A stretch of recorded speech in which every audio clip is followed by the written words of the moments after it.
សូនីតាចាប់តាំងពីឪពុកម្ដាយស្លាប់ចោលទៅនាងរស់នៅជាក្មេងកំព្រាកំសត់តែតោម្នាក់ឯងថ្ងៃមួយនាងក៏បានទៅដល់ផ្ទះស្ត្រីចំណាំម្នាក់ជាអ្នកមានទ្រព្យសម្បត្តិនាងក៏ចូលទៅសុំដូនចាស់នៅជាមួយដូនចាស់ក៏ព្រមទទួលនាងដូនចាស់ម្នាក់នេះបានប្រើសូនីតាឲ្យធ្វើការគ្រប់បែបយ៉ាងទាំងអស់ទាំងការងារផ្ទះបាយថែសួននិងរៀបចំក្នុងផ្ទះគ្រប់ទីកន្លែងរាល់ថ្ងៃនាងត្រូវធ្វើការជាច្រើនតែទោះជាយ៉ាងនេះក៏ដោយក៏នាងនៅតែអត់ធ្មត់តស៊ូក្នុងជីវិតរបស់នាងដែរដូនចាស់តែងតែប្រើពាក្យគំរោះគំរើយទៅលើនាងព្រោះនាងធ្វើការអ្វីមិនគាត់ចិត្តគាត់សោះថ្ងៃមួយ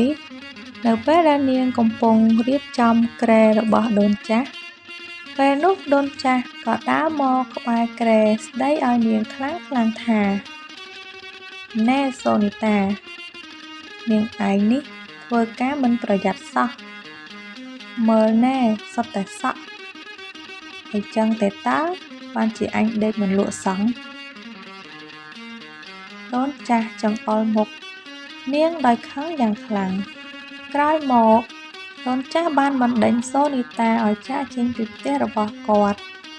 ជីវិតនាងពេលនេះប្រៀបដូចជាចកដែលរសាត់គ្មានទីជម្រកនាងដើរកាត់ពីភូមិមួយទៅភូមិមួយបានទៅដល់ផ្ទះប្តីប្រពន្ធពីរនាក់ជាអ្នកសម្ភារៈកសិករម្ចាស់ផ្ទះនោះពុំមានកូនម្នាក់ឡើយនាងបានសុំជួយលក់ឲ្យកសិករហើយពួកគាត់បានស្រួលគ្នាហើយនាងរស់នៅជាមួយហើយចិញ្ចឹមនាងរហូតដល់ធំមិនតែប៉ុណ្ណោះពួកគាត់ស្រឡាញ់នាងដោយកូនបង្កើតទៀតផងក្រៅពីការសិក្សា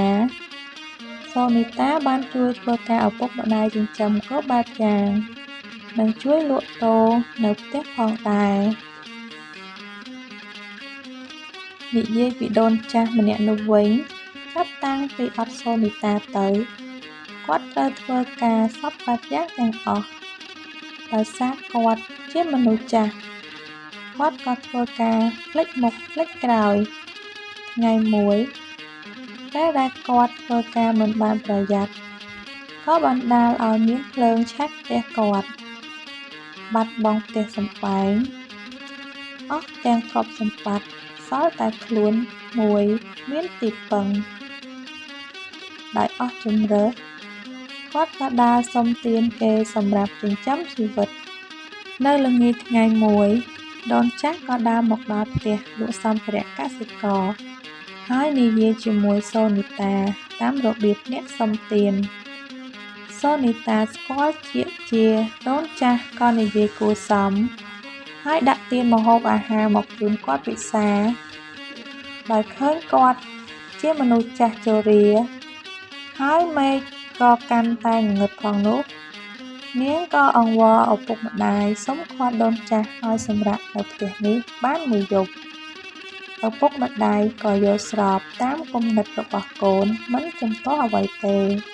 សូនីតាបាននិយាយទៅកាន់ដូនចាស់ថាលោកយាយផ្ទះខ្ញុំចង្អៀតបន្តិចហើយព្រោះមានអីវ៉ាន់ច្រើនណាស់ដូនចាស់ឆ្លើយថាចៅឲ្យយាយដេកក្នុងបន្ទប់ដាក់អីវ៉ាន់នេះចុះយ៉ាងណាក៏គ្រាន់បើជាងដេកតាមចិញ្ចើមថ្នល់ដែរណាចៅនាងឆ្លើយថា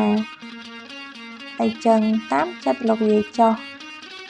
ហើយពួកគាត់ក៏ចូលសម្រាករៀងខ្លួនទៅលុះព្រឹកឡើងសូនីតាក៏រៀបចំអីវ៉ាន់លក់ដូរដោយធម្មតានាងសួរទៅដូនចាស់ថា